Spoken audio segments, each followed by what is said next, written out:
Hi, my friends. I'm so glad you're here because today we're learning how to paint these large, loose, beautiful blooms. Stick around, it's going to be super fun. Okay, so I have all my stuff set up, ready to paint this. Just want to show you real quick the sample I did last night. So we're kind of going off of that. Just had a lot of fun with it. I'm taking my large brush, it's a number 16 round, Princeton Heritage, but use what you want. This holds a lot of water, people. Got a little bit of pigment here, lots of water. We're just going to make these lovely little brush strokes that are angled out in this light purple lavender color. You can make tiny brush strokes, you could make larger, thicker ones, but they're all going to angle back to that center of our bloom. And as you can see, I'm leaving a lot of white space because our center is going to be a very large one, as you saw at the beginning. So this is actually a flower, I don't know what it's called. And I'm really curious if you guys have any ideas as we're painting, feel free to let me know in comments because I would love to name this in the video. I just don't know what it is. So we're just saying a loose watercolor flower for now. All right, we've got our bright pink, a watery mix. We're doing the same type of thing. We're going to kind of angle it though, maybe a little bit to the right.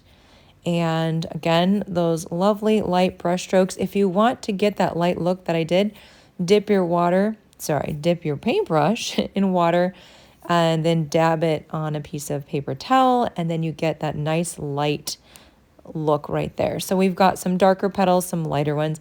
This doesn't really matter what you're doing at this point because we're going to add in layers. It'll come together really nicely. I'm just going to add a little bit more of a darker purple here, and a little bit more of that pink is going to go down for a bud. So this is a very simple composition, but it's really sharp because of the details that we're putting in. And now we're going to do some green. So it's time to get in our stems. And I'd love to put the blooms down first before adding stems. If you're a sketcher also, guys, feel free to sketch away. I just wanted to put color on paper. It's a very loose style, so not too worried about those details and getting everything perfect. But if you feel more comfortable sketching, by all means, I'm going to do a little bud right here, a little green bud just popping out. Maybe we'll add some color to that later. He's kind of attached to the purple flower's stem. And then let's do another little bud jutting out underneath that one that's starting to open. And now it's time to do a little bit of foliage. So I actually want to do a trick where a little bit of dry brushing. So I'm just going to dab my paintbrush onto my paper towel, and we're just going to make those leaves, but we're letting that, as you can see, letting that paint just run out, getting a little bit of a dry brush texture, which is really, really beautiful. Let's do that on the other side.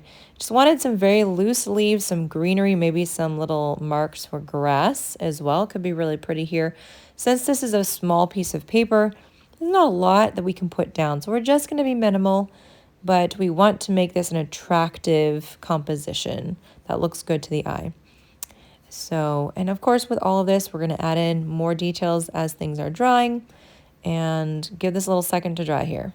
Okay, so we are back ready to do our details. So we're going to do a little bit darker mix of the pink here, and we're going to start to differentiate, and I added a little green in there just to tone it down. Green will tone down that red or pink, and we're just going to make these marks around the edges of the petals because we want to differentiate between each petal shape. It's going to create some shadow and some interest and some design, and I promise it'll look good. We just have to blend when we'll do that in a second.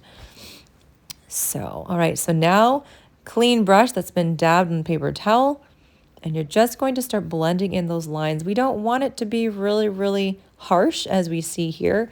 We want things to blend together, but yet we want to see where each petal shape ends and the next one begins. So as you're blending it out, you can choose if you want to blend a lot or just a little bit. I promise this is going to come together really nicely when we add in those middles. Oh, I just love having a large center for your flower.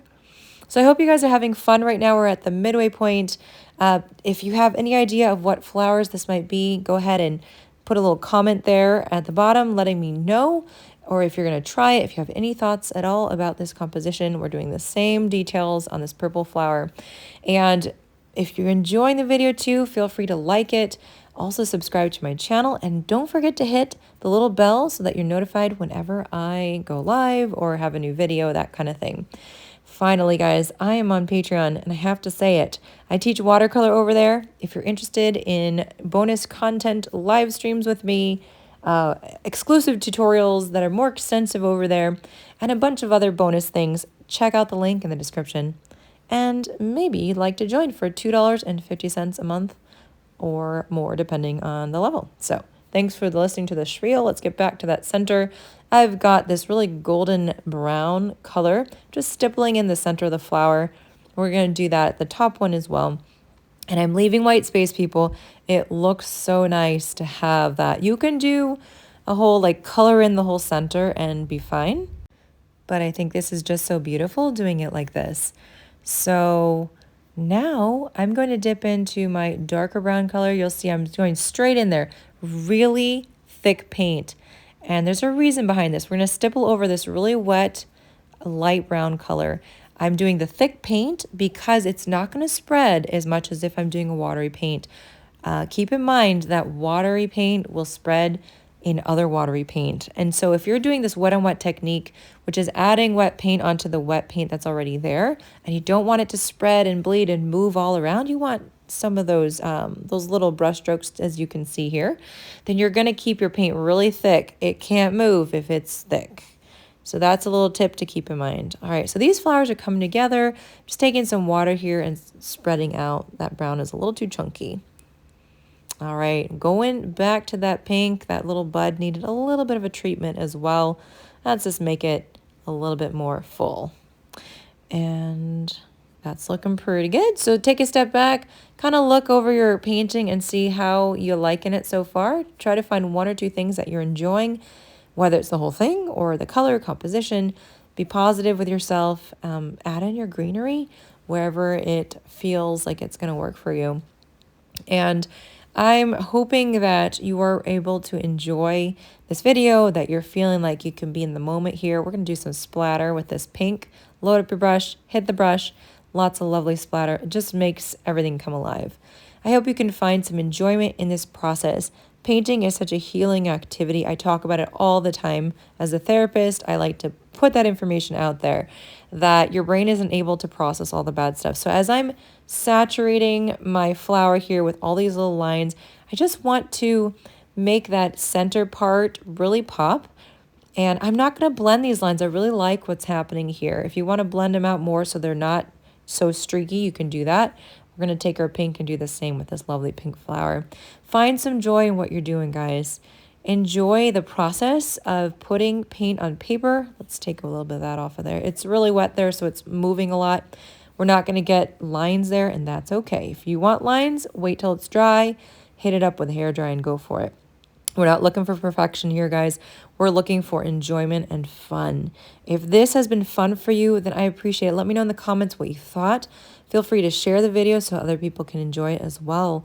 And I thank you so much for being here. I hope you have an exciting journey ahead of you with painting, and that I'll see you again very soon on the next video. A little bit of pink there, and we're done. Take care, guys.